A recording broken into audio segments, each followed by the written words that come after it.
Hello and welcome guys, welcome to our YouTube channel fantastic study. तो दोस्तों, आज हम आपके लिए लेके आए हैं किसी भी प्रकार के गवर्नमेंट एग्ज़ाम के लिए बहुत ही इम्पोर्टेंट जीएस के प्रश्न। तो चलिए आज का हम अपना वीडियो शुरू करते हैं बिना समय गवाए। तो हमारा पहला प्रश्न है, किस स्वतंत्रता सेनानी को लोकमान्य की मानद उपाधि दी गई? हमारे इसके ऑप्शन हैं लाला लाजपत राय, दादा भाई नेहरू, बाल गंगाधर तिलक या राजेंद्र प्रसाद। तो इस वीडियो में हम उत्तर का एक्सप्लेनेशन भी देखने वाले हैं, जिससे आपको मेंस लिखने में बहुत ही सुविधा महसूस होगी। तो आप यह वीडियो अंत तक ज़रूर देखें और बने रहें हमारे साथ। हमारा दावा है कि अगर आपने हमारी सारी वीडियो जो हमने प्लेलिस्ट पे डाली हुई है, अगर आप वो देख लेते हैं तो आपको सिलेक्शन लेने से कोई नहीं रोक सकता। तो जो मैं इसका आंसर आपको बता दूं, इसका आंसर है कि किस स्वतंत्रता सेनानी को लोकमान्य की मानद उपाधि दी गई। तो वह दोस्तों दी गई थी किसे? बाल गंगाधर तिलक को। चलिए इसका एक्सप्लेनेशन देख लेते हैं बहुत ही आसान तरीके से।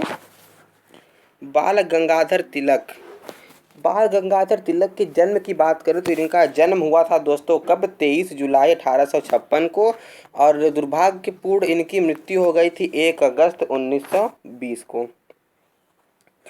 तो आगे बढ़ते हैं। इनके जो बचपन का नाम था वह दोस्तों था केशव गंगाधर तिलक। वह एक भारतीय राष्ट्रवादी पत्रकार, शिक्षक, सामाजिक सुधारक तथा स्वतंत्रता सेनानी थे। उन्हें लोकमान्य की मानद उपाधि से भी सम्मानित किया गया। तिलक ने मराठा तथा केसरी नामक समाचार पत्र भी निकाला था। इनके ऊपर 2 बार राजद्रोह आईपीसी की धारा 124A।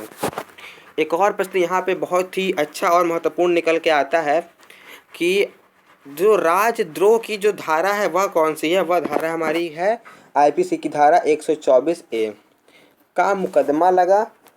तिलक स्वराज आत्मशासन के पहले और सबके मजबूत समर्थकों में से थे।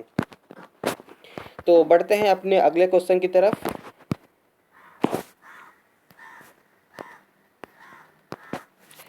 महात्मा गांधी ने किस आंदोलन के लिए करो या मरो का नारा दिया था? गांधी जी का वह कौन सा आंदोलन था जिसके लिए उन्होंने करो या मरो का नारा दिया था? ऑप्शन है हमारे असहयोग आंदोलन, भारत छोड़ो आंदोलन, सविनय अवज्ञा आंदोलन या खिलाफत आंदोलन। तो जो गांधी जी का आंदोलन था भारत छोड़ो आंदोलन, इसके लिए उन्होंने करो या मरो का नारा दिया था। तो आइए इसका एक्सप्लेनेशन देख लेते हैं बहुत ही आसान तरीके से।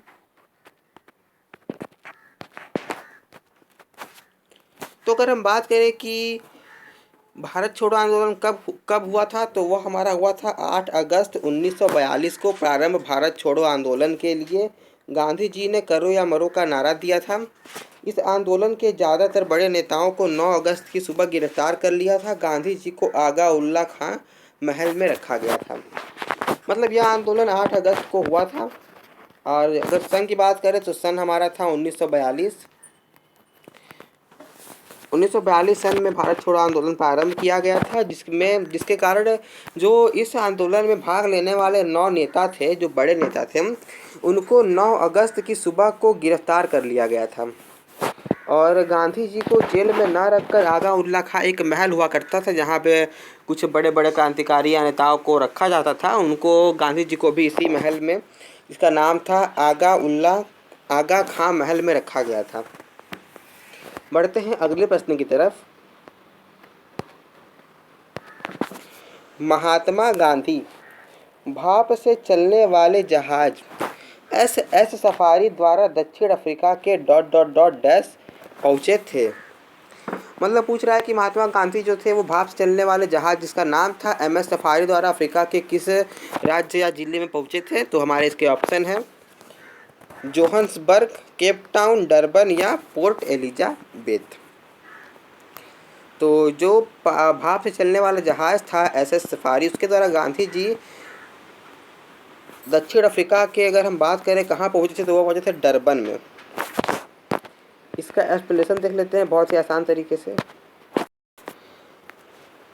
महात्मा गांधी 1893। और अगर बात करें कि गांधी जी कब पहुँचे थे दक्षिण अफ्रीका के डरबन में, तो वह पहुँचे थे 1893 में। एक क्वेश्चन और यहाँ से निकल के आता है, भाप से चलने वाले जहाज SS सफारी द्वारा दक्षिण अफ्रीका के डरबन पहुँचे थे। वह दक्षिण अफ्रीकी भारतीय समुदाय के नेता बने। दक्षिण अफ्रीका में अहिंसक आंदोलन में उनका भागीदारी बहुत अच्छा था। और अगले प्रश्न की तरफ बढ़ते हैं। अगला प्रश्न है रविंद्रनाथ टैगोर ने किस नरसंहार के विरुद्ध में नाइटहुड की उपाधि लौटा दी। रविंद्रनाथ टैगोर को एक उपाधि दी गई थी जिसका नाम था नाइटहुड की उपाधि। तो यह पूछ रहा है कि किस नरसंहार के बाद उनको उन्होंने यह उपाधि लौटा दी। तो ऑप्शन देख लेते हैं। जलियांवाला बाग नरसंहार, खिलाफत आंदोलन, सैनिक विद्रोह या असहयोग आंदोलन। तो अगर हम बात करें कि कौन सा नरसंहार, तो वह नरसंहार था जलियांवाला बाग, जिसमें 13 अप्रैल 1919 को जनरल डायर ने निहत्थी भीड़ पर गोली चलाने का आदेश दे दिया था, और जिसके कारण कई सारे जो किसान थे जो शांतिपूर्ण आंदोलन कर रहे थे उनकी मृत्यु हो गई थी। तो इसी नरसंहार से वह जो थे बहुत ही स्तब्ध हो गए थे, और जिसके कारण उन्होंने जो नाइटहुड की उपाधि उनको दी गई थी उन्होंने लौटा दी थी। अगले क्वेश्चन की तरफ बढ़ते हैं। गांधी जी ने जून 1904 में डरबन के बाहर डैश बस्ती नामक एक समुदाय क्रियाशील मठ की स्थापना की थी। ऑप्शन है रास्किन, नटाल, प्रिटोरिया या फोनिक्स। तो बात करें गांधी जी ने किस क्रियाशील मठ की स्थापना की थी 1904 में, तो वह दोस्तों दक्षिण अफ्रीका के फोनिक्स क्रियाशील मठ की स्थापना उन्होंने की थी। बढ़ते हैं अगले क्वेश्चन की तरफ। प्रसिद्ध पीर पंजाल रेलवे सुरंग कहाँ है। एक सुरंग है पीर पंजाल रेलवे सुरंग, वो पूछ रहा है कि भारत के किस राज्य में है।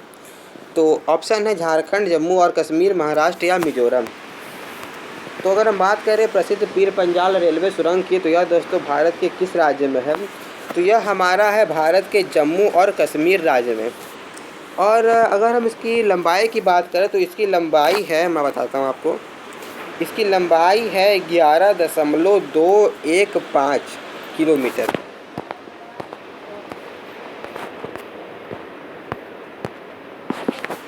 अगला प्रश्न है, बहुत ही इम्पॉर्टेंट प्रश्न है, यह प्रश्न लगातार पूछा जाता है हर एग्ज़ाम में, कि भारत की सीमाएं किन देशों से लगती हैं।